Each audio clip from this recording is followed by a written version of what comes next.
तो भाई और बहनों, ऐसे निर्मल परमात्मा के विषय में, ऐसे सर्वशक्तिमान पूर्ण ब्रह्म के विषय में, जो आज हमारे पूज्य गुरुदेव भगवान के रूप में धरती पर सहशरीर प्रकट हैं, मन में जरा सा भी दोष पैदा करना, उनके विषय में या उनकी भक्ति के विषय में जरा सी भी शंका पैदा करना, ये वर्तमान में आप और हम आत्माओं के लिए सबसे बड़ा अपराध होगा, सबसे बड़ा अपराध।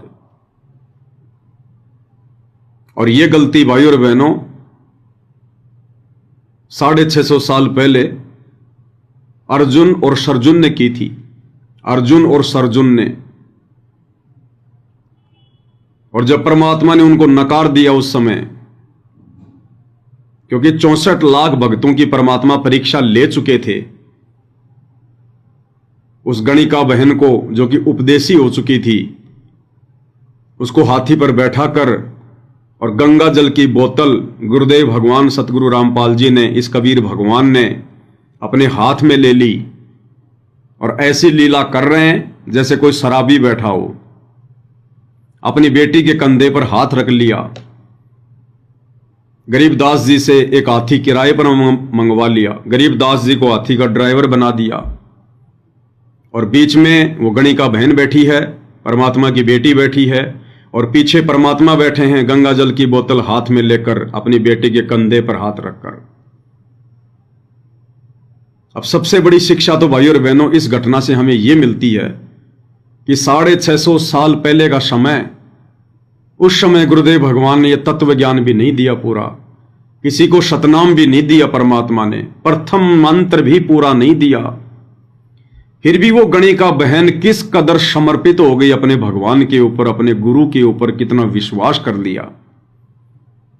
और एक बार कहते ही कि बेटी कल सारा हार श्रृंगार करके आना। बोला जी पिताजी, जैसे ही आपकी आ गया। जबकि परमात्मा ने पहले उसका सारा हार श्रृंगार खत्म करवा दिया था कि ये भक्तों के लक्षण नहीं होते, ये भक्तों ने हार श्रृंगार नहीं करने होते। साधु सोई जो सीधा चाल है, हमने भगवान प्रसन्न करना है, दुनिया प्रसन्न नहीं करनी। भक्ति मार्ग में दिखावा नहीं चलता। उसने सारे अपने गहने वाने उतार दिए थे, लेकिन परमेश्वर ने जब हम नीचों की परीक्षा लेनी थी, अपनी बेटी को आदेश दिया कि बेटी कल सारे हार श्रृंगार करके आना। अब यहां 2 शिक्षा मिलती हैं भाई और बहनों हमें। सबसे पहली शिक्षा तो ये कि वो स्पेशल आदेश उस समय गुरुदेव भगवान ने, कबीर देव जी ने केवल उस गणिका बहन को दिया था। अब उस गणिका बहन को सजा धजा देखकर, हार श्रृंगार किया हुआ देखकर, अगर अन्य माता बहनें ये सोचें कि लो जी, इसका मतलब ये तो गुरु जी का आदेश है, अरे गुरु जी इस बहन को तो कुछ कह ही नहीं रहे, और गुरु जी तो इसके कंधे पर हाथ रखकर बैठे हैं, गुरु जी तो बड़े प्रसन्न है इसके हार श्रृंगार से, इसका मतलब गुरु जी को सोना चांदी से कोई दिक्कत नहीं है, गुरु जी को 16 श्रृंगार करने से कोई दिक्कत नहीं है। अरे भाई, वो विशेष परिस्थितियों की बात थी, और जिसको आदेश दिया गया था वो करे। बाकी संगत उन चीजों को देखकर ये ना मान ले कि ये तो गुरु जी का आदेश होगा। जैसे वर्तमान में यही तो धोखाकारी है संगत। राजनीति कर रहे हैं गुरुजी के परिवार वाले, राजनीति में धक्का खा रहे हैं गुरुजी के परिवार वाले, ये कोऑर्डिनेटर, और आम संगत क्या मान बैठी कि गुरुजी को राजनीति से कोई दिक्कत नहीं है।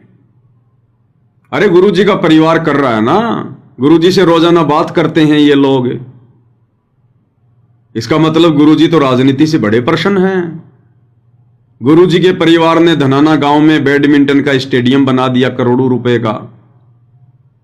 संगत ये सोच बैठी गुरुजी को तो गेम वगैरह खेलने से कोई दिक्कत ही नहीं है, गुरुजी तो नाराज ही नहीं होते। अरे जब गुरुजी के परिवार ने खुद ही स्टेडियम बना दिया तो गुरुजी क्यों नाराज होंगे। तो इस प्रकार से भाई और बहनों, वर्तमान में ज्ञान को आधार ना बना पाने के चलते संगत अपना बेड़ा गर्क करवा रही है, अपनी मर्यादाएं तुड़वा रही है। वो आदेश स्पेशल उस गणिका बहन को था, बाकी संगत को नहीं था। अगर राजनीति करने का आदेश वर्तमान में गुरुदेव की तरफ से भी है, उनके परिवार को तो भाई ये विशेष परिस्थितियों में हो सकता है, परमात्मा अपने बच्चों की परीक्षा ले सकते हैं, लेकिन बाकी संगत क्यों अपनी मर्यादा तोड़वा रही है? अगर बाकी संगत ने भी राजनीति करनी है तो डायरेक्ट हिसार जेल में जाओ, गुरुदेव के समक्ष जाओ और गुरुदेव से आज्ञा लो कि गुरुजी अगर आपकी आज्ञा हो तो मैं बीजेपी वालों का सपोर्ट कर दूं, कांग्रेस वालों का सपोर्ट कर दूं। उसके बाद आप करो, अगर आपने राजनीति भी करनी है, अपने कर्म भी फोड़ने हैं तो। और कोई मूर्ख भगत होगा जो इस प्रकार के घटिया आदेश लेने के लिए जेल में जाएगा, क्योंकि भगवान ने तो अपने सत्संगों में अपना विधान बता दिया कि भाई बंदी छोड़ का तो राजनीति से 36 का आंकड़ा है, कोई लेना देना नहीं है। तो ये परीक्षा का समय है, वही परीक्षा का समय जो 650 साल पहले हम भक्तों की परीक्षा चल रही थी, और उस समय भी हमने विकेट पर विकेट गिरा दिए, और वर्तमान में भी 90% संगत विकेट पर विकेट गिराती जा रही है। एक समय सतलोक आश्रम बरवाड़ा में एक नया भगत था, गुरुदेव से नाम उपदेश ले लिया, ज्ञान को इतना समझ नहीं पाया, लोकलाज में फंसा हुआ था।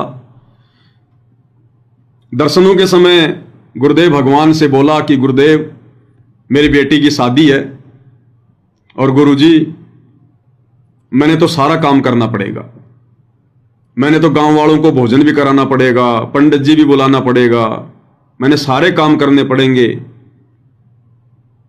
क्योंकि मैंने लोगों का खा रखा है, इसलिए मुझे भी लोगों को खिलाना पड़ेगा। अब गुरुदेव भगवान ने देखा कि ये नालायक अपने कर्म फोड़ेगा और इतने लोगों के सामने ये बात पूछ रहा है, अब क्या जवाब दूं इसको। तो गुरुदेव ने सोचा कि अगर इसको ज्ञान नहीं होता तो सत्संगों को सुनकर ये समझ ना जाता कि गुरुजी के क्या आदेश हैं, क्योंकि सत्संगों में गुरुदेव ने बता दिया कि बच्चों इस परमात्मा के शरण में आने के बाद, उपदेश लेने के बाद तुम्हारे ये जो कर्जे हैं, तुम्हारा जो ये ऋण है, ये तुम स्वयं नहीं उतार पाओगे, लाख जन्म भी वो परमात्मा उतारेगा। तुम्हारे पिछले ऋण संस्कार ये परमात्मा घटाएगा, तो तुम परमात्मा पे छोड़ दो, जैसा तुम्हें गुरु आदेश दे तुम वैसा ही करो। अगर साधारण तरीके से शादी विवाह रमेणी करने का आदेश है तो वो सबके लिए, तो साधारण तरीके से करो। हमने किसका खा रखा है, किसको खिला रखा है, ये परमात्मा देखेगा। हम तो केवल इसी जन्म का देख रहे हैं, जैसा कि उसने प्रार्थना की कि गुरुजी मैंने गांव में ना जाने कितनी शादियां हुई हैं, कितने ब्याह हुए हैं, मैंने सबका खा रखा है, अब मुझे भी अपनी बेटी की शादी में गांव वालों को भोजन कराना पड़ेगा।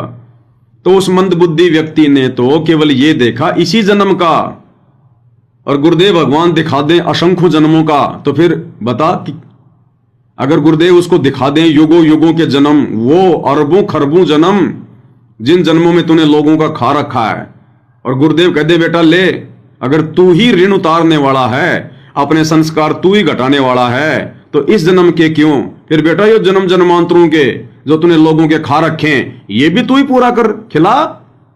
बाप दादाओं की जमीन बिक जाएगी, बाप दादाओं की जमीन, वो कर्जा नहीं उतर पाएगा। तो गुरुदेव ने सोचा अगर इसको ज्ञान होता तो ये मेरे ऊपर छोड़ ना देता कि भाई वो तो परमात्मा संभालेंगे। अब आज से पहले तो हमने नादानी में ना जाने क्या क्या किया, हम कहां तक ठेकेदार बनेंगे, लेकिन वो नहीं समझ पाया और कहा गुरुजी मैंने तो लोगों का खा रखा है, मुझे भी खिलाना पड़ेगा। तो गुरुदेव भगवान ने उसको कहा कि बेटा ठीक है, लेकिन ये काम करना, लड्डू देसी घी के बनाना, लड्डू देसी घी के बनाना, डालडा प्रयोग मत करना। बड़ा खुश हुआ कि गुरुजी ठीक है, धन्यवाद गुरुजी, चला गया। अब और 2-4 भाई बहन सुन रहे थे ये बात, वहीं पर लाइन तो लगी रहती है भक्तों की, तो 2-4 ने और सुन लिया आसपास वालों ने, और उन्होंने फिर संगत में यह कहना शुरू कर दिया कि भाई ब्याह शादी में लड्डू जलेबी बनाना गुरुजी की तरफ से कोई मना नहीं है। अरे हमने हमारी आंखों से देखा है, कानों से सुना है, हमारे सामने, और गुरुजी ने अपने एक भगत भाई को कहा कि बेटा कर दे कोई दिक्कत नहीं है, लेकिन देसी घी में करना। और इसी प्रकार से ये बात बिगड़ती बिगड़ती बिगड़ती बिगड़ती फिर आगे फैल गई। तो भाई और बहनों, हमने केवल उन्हीं आदेशों को मानना है, उन्हीं आदेशों को फॉलो करना है जो आदेश गुरुदेव ने सारी संगत के लिए सार्वजनिक तौर पर अपने सत्संगों में दिए हैं। बाद में गुरुजी व्यक्तिगत रूप से पर्सनली किसको क्या आदेश दे रहे हैं, क्या आदेश नहीं दे रहे हैं, हिसार जेल से क्या आदेश आ रहे हैं, क्या आदेश नहीं आ रहे हैं, वो आदेश हमारे लिए मान्य नहीं है। हां, यदि कोई ज्ञान आधारित आदेश है जो गुरुदेव के सत्संगों से मैच करता है तो उसको मानने में कोई हर्ज नहीं है। लेकिन एक दूसरे की सुना सुनी या व्यक्तिगत रूप से जो गुरुदेव ने किसी को आदेश दिए वो फिर सर्व भक्तों के लिए लागू नहीं होते। अब गुरुदेव भगवान ने क्यों आदेश दिया? इसलिए आदेश दिया कि अगर इसको ज्ञान होता, अगर ध्यान से सत्संग सुने होते तो ये नियमों से परिचित होता और ये मेरे से इस प्रकार की बेहुदी बात ही ना करता। लेकिन गुरुदेव ने सोचा कि इसने तो ठान रखी है, इसने तो दृढ़ कर रखा है कि मैंने तो ये करना ही करना है, मेरे पास तो खाली ये फॉर्मेलिटी के लिए आया है। और अब यदि मैं इसको कहूंगा कि नहीं, गांव वालों को भोजन नहीं कराना बिल्कुल सिंपल तरीके से, तो भी ये करेगा क्योंकि इसने तो ठान रखी है। और ज्ञान ये पूरा समझा नहीं, क्योंकि ज्ञान संपूर्ण हुआ नहीं, हृदय नहीं छिदाया और देखा देखी भक्ति का रंग नहीं ठहराया। ये देखा देखी भक्ति करने से बात नहीं बनेगी। तो गुरुदेव ने सोचा कि ये करेगा और अगर मेरे नियमों के विरुद्ध करेगा, मेरे मना करने के बाद करेगा तो ये ज्यादा दोषी बनेगा, ज्यादा इसके कर्म फूटेंगे। तो गुरुदेव ने अपनी तरफ से ये कहकर कि बेटा देसी घी में लड्डू बनाना, मालिक को पता था कि ये डालडा में बनाएगा, तो मालिक ने कहा कि देसी घी में बनाना। तो ये कहकर परमात्मा ने वो बला उसके सिर से टाल दी। ये कम से कम मेरा आदेश हो गया, अब इसको मेरी सहमति हो गई। कर्म तो इसने फोड़ने थे, अगर मेरे आदेश के बिना, मेरी आज्ञा के बिना अपने कर्म फोड़ता तो ये ज्यादा पाप का भागी बनता। अब मैंने इसको यस कर दी तो कम से कम ये थोड़ा बहुत बचा रहेगा। अब उस बात को सुनकर बाकी संगत भी ये सोचे कि लो जी, गुरुजी ने तो ब्याह शादी में लड्डू जलेबी बनाने के आदेश दे दिए। तो भाई और बहनों, ये ज्ञान आधार नहीं है। ये विशेष परिस्थितियों में परमात्मा क्या आदेश देते हैं, क्या करते हैं, ये आप और हमने ज्ञान से विवेचन करना होगा, ज्ञान से विवेचन। तो ये गलती हमने कभी नहीं करनी है। कोई भी भगत आकर हमें कोई भी बात बताए कि नहीं जी, मैं तो गुरुजी के सामने जाकर और आदेश लिया था और गुरुजी ने कहा था कि बेटा कोई दिक्कत नहीं है। भाई वो जाने, गुरुजी जाने। आप और हमारे लिए तो वही आदेश सर्वोपरि हैं जो गुरुदेव ने सत्संगों में दे दी, अपनी मर्यादाओं में बता दिए। तो ये भेड़ चाल में चलने का मार्ग नहीं है, देखा देखी में आगे बढ़ने का मार्ग नहीं है, मार खा जाएंगे। और इसी कारण से आज 90% संगत इन सतलोक आश्रमों से जुड़कर मार खा रही है। तो 650 साल पहले कबीर परमेश्वर जी ने, सतगुरु रामपाल जी ने जो अपनी बेटी उस गणिका बहन को जो आदेश दिया हार श्रृंगार करने का, वो परमेश्वर ने विशेष परिस्थितियों में दिया था, खाली उसी को दिया था, किसी अन्य को नहीं। ऐसे तो भगवान आज हमारे को भात वगैरह भरने के लिए मना कर रहे हैं कि भक्तों ने भात वगैरह नहीं भरना, पाटड़े पे नहीं चढ़ना। और खुद इसी गुरुदेव भगवान ने, इसी कबीर परमात्मा ने नरसिंह जी की बेटी का भात भरा, इसी भगवान ने। तो ये भाई और बहनों विशेष परिस्थितियों की बात होती है। आज से पहले ये भक्ति युग का समय नहीं था, पूर्ण मोक्ष प्राप्ति का समय नहीं था, पिछली पीढ़ी का समय नहीं था। उस समय परमात्मा ने आत्माओं को केवल चार्ज करना था, उनको मनुष्य जन्म देकर यहां तक लेकर आना था। इसलिए परमात्मा ने बहुत सारी छूट दे रखी थी। लेकिन वर्तमान में यह नहीं चलेगा। 650 साल पहले तो भगवान ने सदना कसाई की, बारंबार विनती पर, प्रार्थना पर, और कह दिया भाई ठीक है, बोल तू कितने बकरे काटेगा। उसने सोचा कि दिन में 5-10 काटता हूं, 100 बकरे का आदेश ले लूं। बोले भगवान 100 बकरे काटूंगा, इससे ज्यादा नहीं काटूंगा, वचन पे रहूंगा। तो मालिक ने कहा कि तथास्तु, 100 से ज्यादा मत काटना। और आज गुरुदेव भगवान हमारे को, आज वो परमात्मा हमारे को चींटी तक को भी सताने का आदेश नहीं दे सकता, क्योंकि ये भक्ति युग है। और भाई और बहनों को ये ना सोचे कि सदना कसाई को परमात्मा ने जो बकरे काटने का आदेश दिया था वो रियल बकरे कटे होंगे। ये परमात्मा अपने बच्चों की हत्या करवाएगा क्या? जिस प्रकार उस बकरे में कबीर भगवान बोले, सतगुरु रामपाल जी बोले, जिस दिन 100 बकरे वो पूरे काट चुका था, अपने हथियार साफ कर रहा था, उसी समय ये कबीर भगवान सतगुरु रामपाल जी एक सेठ का रूप बनाकर उस सदना, उस कसाई के मालिक के पास पहुंच गए और कहा, भाई ऐसे ऐसे मैं सेठ हूं और ऐसे ऐसे मुझे 50 बकरे चाहिए हर सप्ताह। तो उस कसाई ने कहा कि भाई, उसने सोचा तो मोटा सेठ है, इसको तो और ज्यादा खुश करना चाहिए। बोला जी भोजन पानी की बताओ। बोला भाई भोजन पानी तो करेंगे। तो उसने, मालिक ने आदेश दिया सदना को कि एक बकरा काट फटाफट। अब सदना ने सोचा भाई अब बात बिगड़ेगी, 100 बकरे काटने का आदेश लिया था भगवान से, अब नहीं कटेंगे भाई। काफी देर हो गई, फिर उसने आवाज लगाई, अरे सदना क्या हुआ? जब वो खुद गया तो सदना बेचारा बैठा हुआ एक कोण में डरता डरता। उसको डर भी लग रहा था कि ये तो कसाई है। बोला जी नहीं कटेंगे बकरे। क्यों? मेरा धंधा दिन दोगुना रात चौगुना बढ़ रहा है, तू प्रसन्न नहीं है क्या? बोला जी ऐसी बात नहीं है, लेकिन मैं नहीं काट सकता, क्योंकि मालिक से उसने प्रतिज्ञा कर रखी। तो अंत में आप और हम सबको पता है, उस मालिक ने हाथ में वो छुर्रा लेके, वो करद लेकर सदना के दोनों हाथ काट दिए, क्योंकि सदना उसके पैरों में पड़ गया था कि नहीं जी नहीं काटूंगा, नहीं काटूंगा। और मालिक कहते हैं दया बिना दरवेश कसाई। ये जो मांस आहारी जो जीव होते हैं, इनके अंदर दया नहीं होती है। उसने सदना के दोनों हाथ काट दिए। क्यों काटे? क्यों नहीं काटे सदना ने बकरे? क्योंकि उससे पहले जब सदना लेके छुर्रा और जब वो बकरे की नाल काटने चला कि बकरा नहीं मारूंगा, इसके नड़ नड़ काट लेता हूं, इससे मेरा प्राण भी रह जाएगा और बकरा भी नहीं मरेगा। तो जैसे ही वो उसके नल काटने लगा, उसी समय बकरे में से आवाज आई और क्या कहा उसने कि भाई सदना ये क्या कर रहा है तू? अरे काटना है तो मेरी गर्दन काट, तू मेरे गुप्तांग क्यों काट रहा है? मेरे नल क्यों काट रहा है? ये तो बहुत भयंकर पीड़ा होगी मुझे, ना मरूंगा ना जीऊंगा, सुबह तक मैं भुगत भुगत के मरूंगा। और देख ले फिर अगले जन्म में, भाई यहां तो टिट फॉर टैट है, अदले का बदला है। तूने उस दरगाह का महल नहीं देखा, धर्मराज के तिल तिल का लेखा। देख ले भाई, अगले जन्म में तेरे को बकरा बनना पड़ेगा और मैंने इसी प्रकार से तेरे नल काटने पड़ेंगे। तू भी फिर कई घंटों में तड़प तड़प के मरेगा।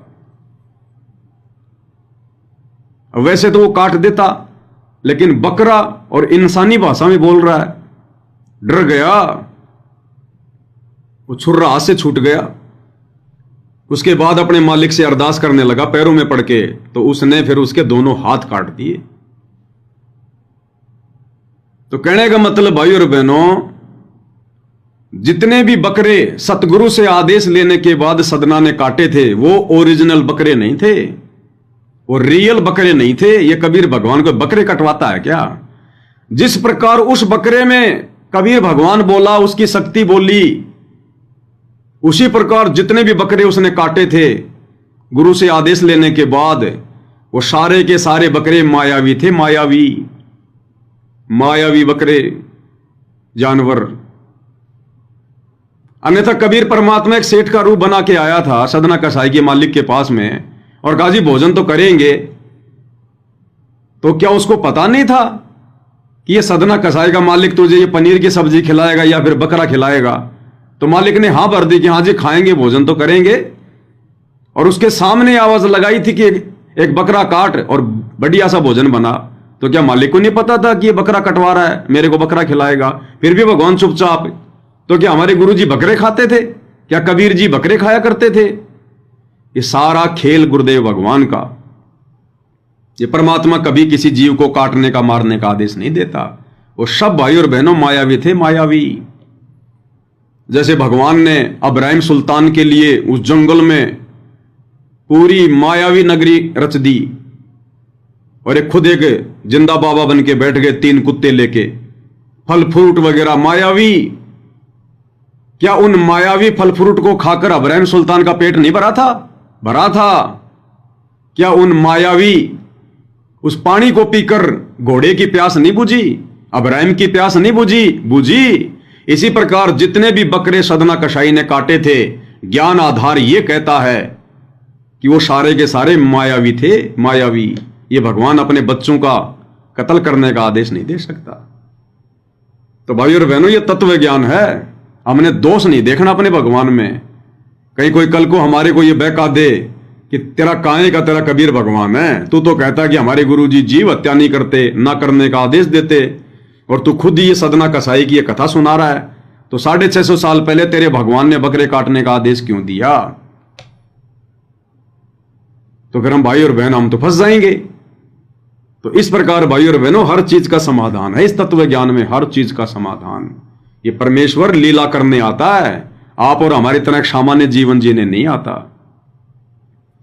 तो ये भी हमने एक शिक्षा लेनी है भाई और बहनों कि वर्तमान में जो आदेश गुरुदेव ने अपने सत्संगों में दे दिए, सार्वजनिक तौर पर दे दिए, हम भक्तों के लिए वही आदेश मानने होंगे, उनकी पीठ पीछे, उनकी गैर हाजिरी में, क्योंकि हमारी यही तो रिहर्सल चल रही है। सदा तो गुरुदेव भगवान रहेंगे नहीं, तो गुरुदेव के सतलोक जाने के बाद तो फिर कोई भी हमारे को भ्रमित कर देगा कि मेरे को तो रात को गुरुजी स्वप्न में आए और मेरे को तो ये आदेश दिया। गुरुजी का लड़का कह देगा मुझे तो गुरुजी रात को दिखे और गुरुजी ने ये कहा कि संगत में ये लागू कर दो, तो बताओ संगत तो फिर तितर बितर हो जाएगी। तो उस समय हमने दृढ़ रहना है कि तेरे को गुरुजी दिखे या फिर यमराज दिखे, तू जाने और गुरुजी जाने। हमारे लिए गुरुजी जो विधान बना के चले गए, हमें गुरुजी जो आदेश देकर चले गए, हम तो उन्हीं पर रहेंगे। अब तेरे को गुरुजी ने क्या आदेश दिया, तू जाने और गुरुजी जाने। तो ये दो टूक बात होनी चाहिए, तब परमात्मा प्रसन्न होगा। तीसरी बात भाई और बहनों, वो गणिका बहन जिसको 650 साल पहले ना इतना तत्व ज्ञान था, प्रथम मंत्र भी पूरा नहीं मिला हुआ था, ना वो रोजाना सत्संग सुनती थी, ना उस समय कोई स्पीकर थे, ना कोई मोबाइल था, ना कोई टीवी थे जो रोजाना सत्संग सुन लेते। उसके बावजूद भी उस बहन ने लोकलाज नहीं करी। लोकलाज, गुरुदेव कहते हैं लोकलाज ना कीजिए, निर्भय हो रहिए, जय मन चावे राम को तो दाशातन धरिए। यानी भगत में दाशातन आधीनी। अगर कोई गाली भी दे रहा है, आंख भी नहीं दिखानी भगत ने, हाथ जोड़ने, मुस्कुरा कर, कोई बात नहीं भाई, जय बंदी छोड़ की। परमात्मा कहते हैं आप नहा धोकर बढ़िया कपड़े पहनकर जा रहे हो और किसी ने अगर जानबूझकर भी तुम्हारे उन कपड़ों में थूक दिया, कहते हैं जरा भी तामस नहीं आना चाहिए, जरा भी गुस्सा नहीं आना चाहिए कि तूने ये क्या कर दिया, मेरे कपड़े खराब कर दिए, अंधा है, तुझे दिखाई नहीं देता। उसी समय हम फैल, फिर से वही परिस्थिति हमारे सामने परमात्मा प्रकट करेगा। जब तक हम उन परिस्थितियों को पार नहीं कर लेंगे, जब तक हम उन परिस्थितियों को, उन परीक्षाओं को पार नहीं करेंगे, पास नहीं हो जाएंगे, तब तक गुरुदेव भगवान बार बार वैसी परिस्थितियां भिन्न भिन्न हमारे सामने प्रकट करता रहेगा। जैसे जब तक बच्चा 8वीं क्लास में पास नहीं होता, वो 9वीं में नहीं जाता, बार बार उसको 8वीं में बैठाया जाता है, फिर से उसकी परीक्षा होगी, जब वो परीक्षा पास कर लेगा तभी आगे बढ़ेगा। अब्राहिम सुल्तान जब वो आश्रम में जा रहा था, ऊपर से उस बहन ने उसके ऊपर वो कीचड़ डाला और उसने लाल आंख करके कहा कि तुझे दिखाई नहीं देता, अंधी है, जय मैं आज राजा होता तो तेरा वो हाल करता। तो वो फेल हो गया। परमात्मा ने अगले साल फिर से वही कार्यक्रम किया और जब वो पास हो गया कि कोई बात नहीं बहन, मिट्टी पे मिट्टी डाली है, कोई बात नहीं, अभी नहा लूंगा धो लूंगा, क्या बिगड़ गया, वो पास हो गया। फिर परमात्मा ने उसको आगे सार नाम दिया। तो कहने का मतलब भाई और बहनों, परमेश्वर रह रहकर आप और हमारी परीक्षा लेंगे। घर परिवार में भी हमारी परीक्षा हो सकती है, पति पत्नी के आपस के छोटे छोटे झगड़े, ये भी परीक्षा। सास ससुर कुछ बात बोल दें भगत को, ये भी परीक्षा। आड़ोसी पाड़ोसी कुछ बोल दें, ये भी परीक्षा। भले आप बहुत बड़े कोई अधिकारी क्यों ना हैं, भले आप बहुत बड़े कोई बिजनेसमैन क्यों ना हैं, और यदि सतगुरु रामपाल जी के भगत हैं, और यदि कोई बच्चा भी, आपसे 10 गुना कमजोर व्यक्ति भी यदि आपको गाली निकाल दे, आपकी तरफ आंखें दिखा के चल दे, या बेवजह आपको कुछ बोल दे, तो भी आपने अपने उस पद का वहां पर रोब नहीं जमाना। कि एक फोन करूंगा अभी पुलिस तेरे को घर से उठा ले जाएगी, क्या अपने आप में तू जो है टिट्टी बन रहा है। अगर इतना भी कह दिया ना, इतना भी कह दिया तो भी हम गुरुजी की नजरों में तो फैले हैं। बाकी चाहे अपने कर्म फोड़ लो, फिर चाहे पुलिस बुला लो, और चाहे उसको मार पिटाई कर दो, और चाहे जैसे का तैसा जवाब दे दो, वो तो अपने फिर कर्म फोड़ने हैं। तो आधीनी क्या होती है, दासातन क्या होता है, गुरुदेव ने बताया ना।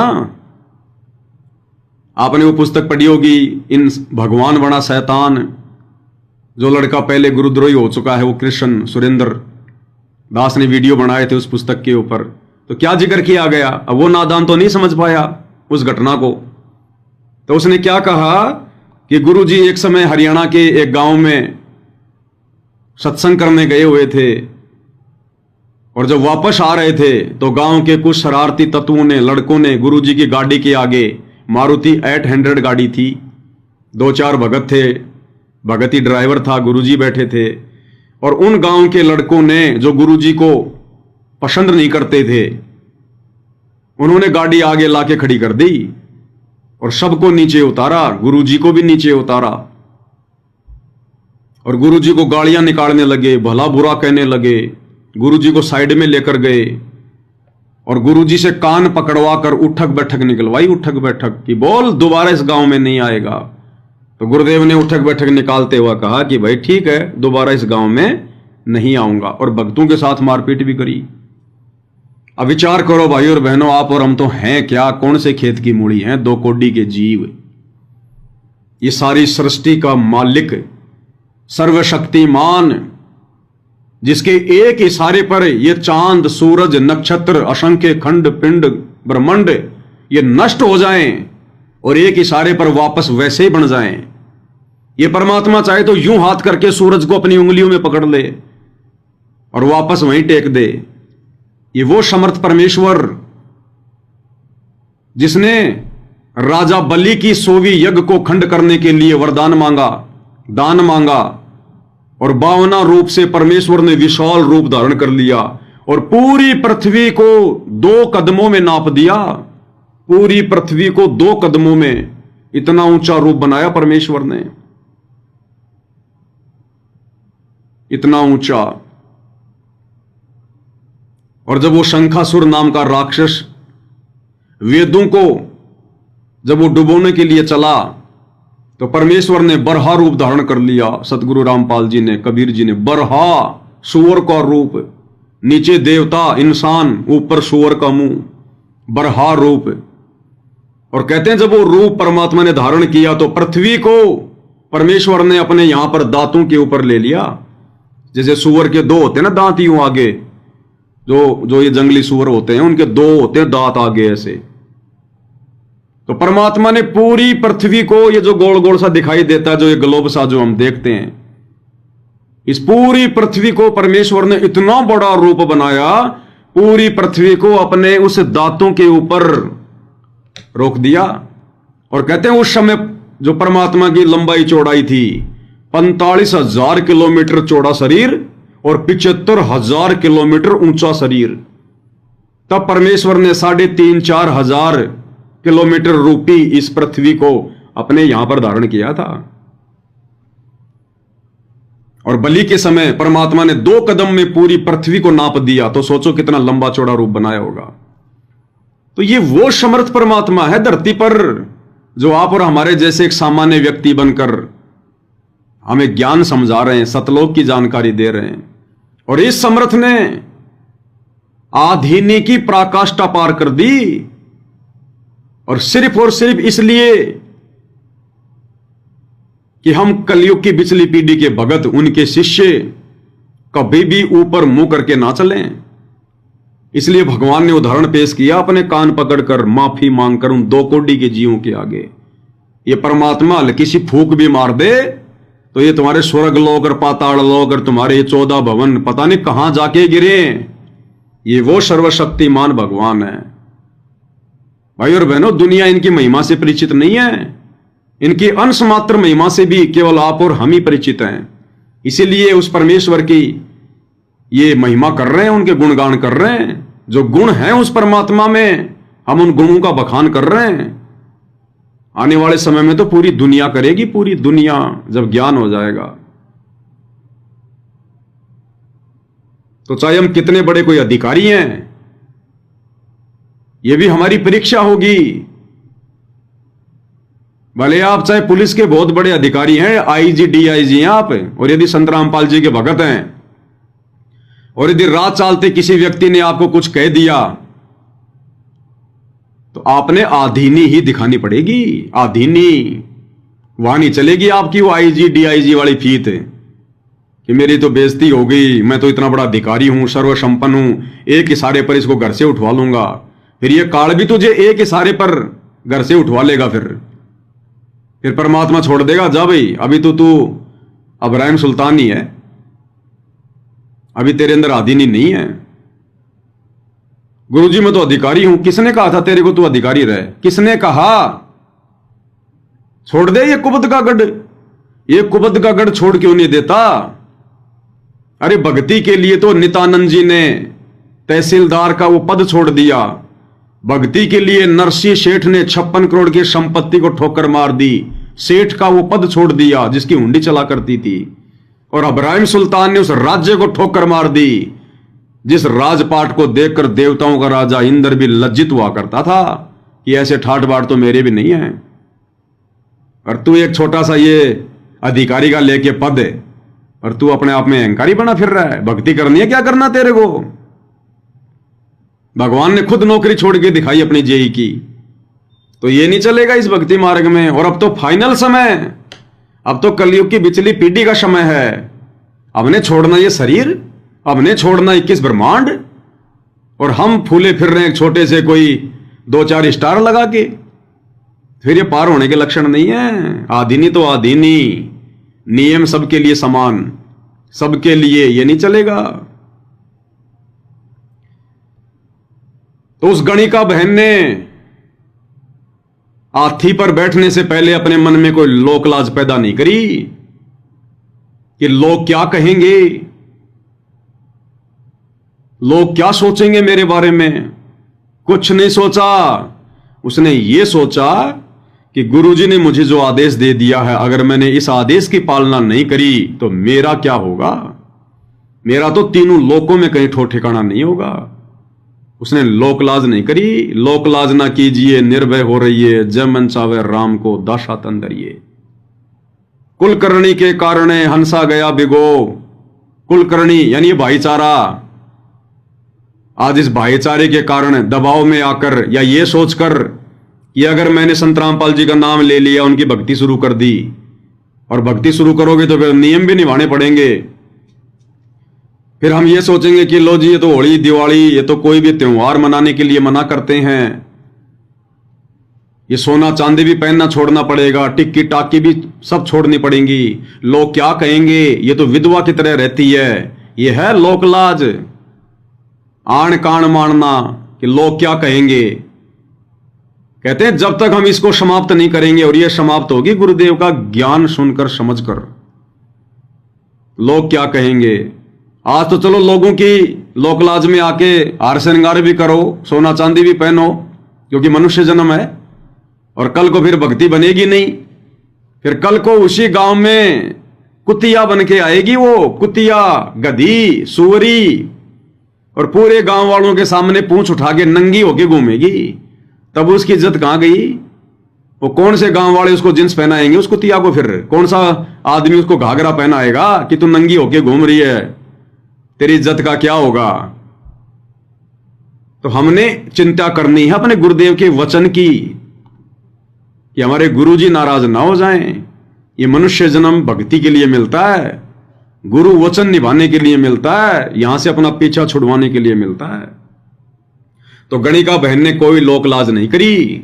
तो यह भी एक बहुत बड़ी शिक्षा है भाई और बहनों, वर्तमान में आप और हम सब के लिए। जब 650 साल पहले वो बहन इतने सत्संग भी नहीं सुना करती थी, और उसने भी कोई लोक लाज नहीं करी कि मैं तो अपने गुरु जी के साथ में बैठी हूं।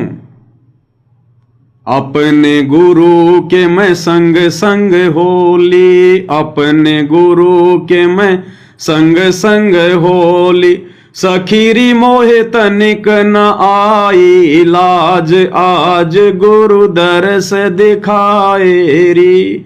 सखीरी मारे जगे पूरब ले भाग, आज गुरु दर्श दिखाए री। अपने गुरु के मैं संग संग होली, यानी जैसा मेरे गुरुदेव ने मुझे भक्ति मार्ग पर आगे बढ़ने के लिए नियम मर्यादा बताई, कहते मैं तो वैसे ही आगे आगे बढ़ ली। गुरुजी ने कहा कि सोना चांदी नहीं पहनना तो नहीं पहनना। गुरुजी ने कहा कि हमने ये बार त्योहार फालतू की चीजें नहीं मनानी तो नहीं मनानी। अपने गुरु के मैं संग संग होली, सखीरी मोहे तनिक न आई लाज। मैंने संसार की तरफ झांक कर भी नहीं देखा, ये रिश्तेदार क्या कहेंगे, भाई बंधु क्या कहेंगे। कल को घर में बेटा बीमार हो गया और लाखों रुपए हॉस्पिटल में लगने हैं, वो भाई बंधु चवन्नी निकाल के नहीं देंगे, चवन्नी। उल्टा तुम्हारा वो मजाक और करेंगे।